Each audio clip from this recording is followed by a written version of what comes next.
Today, DA Bragg's office consented to a 30-day delay in the start of the trial, but not because DA Bragg needs another month. The issue at hand is a new trove of records that were turned over by the feds, the U.S. Attorney's Office for the Southern District of New York. Specifically, 31,000 pages of records that the U.S. Attorney's Office just handed over to Bragg's office yesterday. Now, the DA specifically pins this newest delay on Trump, saying that Trump's legal team waited until just 2 months ago to request this massive trove of records from the U.S. Attorney's Office. And don't get me wrong, I am sure Trump's legal team is using every opportunity that exists to create delays in this case. It is what they do. But DA Bragg's office and the U.S. Attorney's Office know that. And one of the reasons this appears to be happening so late in the game is because the U.S. Attorney's Office requested repeated extensions that Trump's side consented to, according to DA Bragg. When the New York Times asked the U.S. Attorney's Office for comment on the delay, the office declined to respond. Joining me now are former FBI General Counsel Andrew Weissmann and NYU law professor Melissa Murray. Together, they are the authors of the brand new #1 Not Bad Guys, New York Times bestseller, The Trump Indictments, the Historic Charging Documents with Commentary. I first, Andrew, have to get your opinion on what's happened here in the New York hush money case, because on the outside, yes, I understand Trump's doing everything he can to delay, but what's going on here with the Department of Justice and their ability to get the DA and the defendants the documents they need in a timely fashion? So self-inflicted wound, it doesn't look good, especially when we're about to get a decision on DA Fani Willis. Even if there's a decision not to disqualify her, the combination looks really poor. At the very least, this is a massive screw up on the part of the Southern District of New York prosecutors. I mean, really poor judgment not to have turned everything over a year ago when the DA's office asked for this information. If you've got inculpatory information, you should turn that over. If you've got exculpatory information that could help the defendant, you need to turn that over. So it was just a bad decision. I'm very focused not on this isn't going to be fatal to the case. There will be a trial.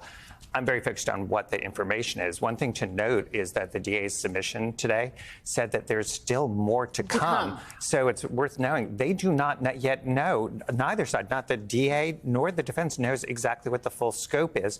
I think that there could be information that's additional bad acts by Michael Cohen. Remember, Michael Cohen had pled guilty there, and the Southern District of New York prosecutors had publicly said at the plea hearing how much they distrusted him. They were very much fighting with our office, the special counsel's office. We were saying he should get credit. They were saying, no, he shouldn't. So there could be more information about that. There could be more information about Allen Weisselberg, because reading the tea leaves, it appears that Allen Weisselberg may have given information to them, may have even testified in the grand jury, but may have lied. And he has already pled guilty to perjury. So exactly, but there could be just more complications there. There also could be discussions about the theory of the case, of the federal campaign violation case. Why do I say that? Because if you remember, let's go back in the time machine to when Bill Barr was the Attorney General and was fighting with the acting U.S. Attorney, Audrey Strauss, saying that you should essentially get rid of the case, and she pushed back. So there could just be a whole mass of material, and that's what I'm sort of keeping my eye on, is sort of like, what is the information, and is it going to be something that's really meaningful? Exactly. What I don't fundamentally understand is, and this is according to DA Bragg, he asked for a lot of this material last year and didn't get it, and then Trump asks for it in January, and so far 103,000, I think, is the count. Pages of documents have been turned over. I mean, what might possibly account for that? Well, I think one thing you have to understand is, although all of these U.S. attorneys' offices are part of the federal Department of Justice, they're prosecutorial offices working under the Department of Justice, they all enjoy a fair amount of autonomy. I mean, the Southern District of New York is also colloquially known as the Sovereign District of New York, and they take that sovereignty quite seriously. And so, yes, they don't always play well with other offices, state-level prosecutions. Like, they're doing their own thing quite a lot of the time. And this may be one of those situations. I think the thing to take from all of this is that This delay is not necessarily Alvin Bragg's fault. He definitely asked for this information a year ago. It wasn't forthcoming. Yeah. Now it's been disclosed, and apparently it is an avalanche of documents with more to come. And he's done the right thing, which is to concede that there should be a delay. He has pushed back on the defendant's request for a 90-day delay. He's requested a 30-day delay. That's sufficient time to go through these documents. But he has prioritized the rights of this defendant to have an opportunity to review these documents against him, review the documents that may have information about those who will be testifying against him, and present the most vigorous defense that he can. And that's exactly what he should be doing. Well, yeah, and I think he's the one saying a 30-day delay would be fine by me. Like, I could do the final today, but I could also take it in a month when I've had time to prepare for it. What would account for, first of all, they were asked for this material last year. Then they're asked for it again in January. And then they're still saying, we need more time, we need more time, we need more time. And now it's the eve of, the trial beginning effectively, and they're still not done giving documents. How does that process, does that seem plausible to you? How does the process work that it might be so greatly slowed? Well, the one thing that I don't think happened is I don't think that Maine Justice was involved. It could be, but I just don't think that's the case. I agree with Melissa that U.S. Attorney's offices can, in a lot of circumstances, particularly in the Southern District of New York, just decide this on their own. That doesn't answer your question. That just sort of deals with, was Merrick Garland somehow part of this? And as we've discussed, I have my issues in terms of the speed or lack thereof with respect to the Attorney General, but I don't think this is something I would immediately jump to him. It's hard to know how this could happen. I can tell you that my reaction, and friends who either had worked in the DA's office or worked in the U.S. Attorney's office all had the same reaction, which is not something I could say on air.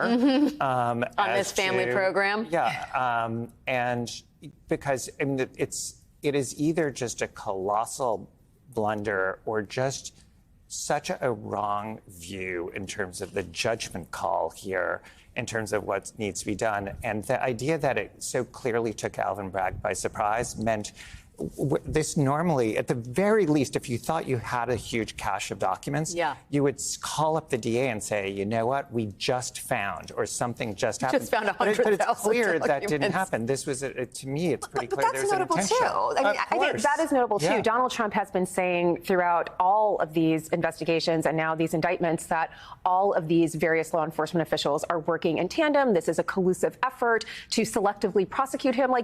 This makes clear that that is not the case. Yeah. The Southern District of New York is not working with Alvin Bragg. Wildly dysfunctional, not coordinating anything. Yes. Exactly. Complete dysfunction, but certainly not the collusion that he has implied. Not a great defense, of course. No, not the best defense. They're so dysfunctional that they can't be colluding. Andrew, I got to push back a little bit. I'm not suggesting that Merrick Garland was the puppeteer of, dropping 100,000 pieces of paper in Alvin Bragg's lap and Donald Trump's lap.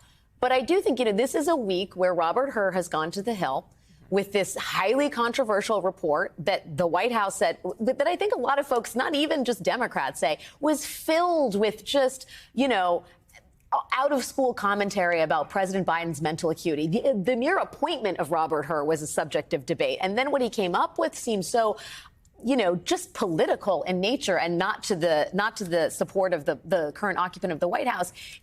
It all serves to paint a picture of a Justice Department that seems sort of hopelessly concerned with how they're going to be perceived on the right. So I agree with that. I'm trying to be sort of, judicious about taking each set of circumstances at the same time and looking at them to give them sort of fair weight. I agree with you with Rob Hur. I think that is a small p political decision. I think it was done to not have criticism. So you appoint someone who's a Republican.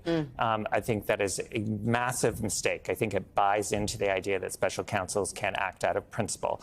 And if you appoint Rob Hur, that's what you get. So I think it is absolutely right to be critical of that decision. And I think it's important because I think it deals with sort of what would happen next. It's like an important milestone to say, you know what, this is what you get if you don't actually back your people in thinking that anybody, judges, prosecutors, jurors, witnesses will act out of principle. I just think in this situation, I don't know what was motivating the Southern District of New York. I just don't think they would have coordinated this. I do think Merrick Garland, he may make wrong decisions, but I do not see him trying to slow this down by saying, do not turn inculpatory information over to prosecutors and exculpatory information. The prosecutor is going to want us to know both of those and will feel like he has an obligation to turn over both of those things to the defense. But I think to Alex's point, though, Merrick Garland should have been writing all of these prosecutors in these U.S. attorneys' offices below him, like Seabiscuit, to get this done, right? I mean, like, so there is, I think, a failure of leadership here. I mean, just right. If not you nefarious. Are the department. Yeah, it doesn't have to be nefarious to be problematic. Like, he's in charge, and they report to him, like, this needed to be done. The defendant had a right to this information. Why did it take so long? And so, no, I agree that this may likely fall with the office, but the buck ultimately stops with Merrick Garland. Yeah, I mean, I agree with that. I just think the chances that Merrick Garland knew, I mean, he may have been reading it the same way we did. And then, of course, you're right to be like, you know what, he runs the office. Ultimately, he's totally responsible. But, you know, at the U.S. Attorney's Office, the idea that this wouldn't be turned over, I'm pretty sure that to the extent that they didn't know at Main Justice, their reaction was probably the same as all of ours, which was, you've got to be kidding. Yeah, you've got to be kidding is my refrain for this block of television tonight. Makes you feel any better? I have already put evac on alert. He's ready to go if it comes to that. General, I can assure you. Hey, General, let me into the war room to see you, so I had to hack my way onto this frequency. This better be critical, Wheelie. Sir, come on, when is it not, please? Okay, couple of things. I'm running low on the dough. I was thinking about taking a couple of months sick leave, maybe starting today. And, oh yeah, I intercepted a transmission from Megatron. Then send it through. Yes, sir, right away, sir. And so I'll assume that we're good on the other stuff. This is your last warning, insects. Relinquish what remains of the Allspark. So who's the insect? You? What? Who's the insect? Protect you. They were defeated on our world, and we will defeat them here. The Megatron. This was just a diversion. Security, please bring up. Rabbit, she's already inside. Deeds! Give me an update on that reserve. What's readiness? What was his name? What was it? Evac, sir. Right, evac.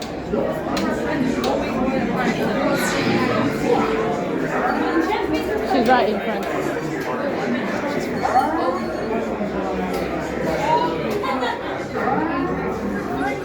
We are facing a heavy sustained attack. They appear to be after the Allspark. General,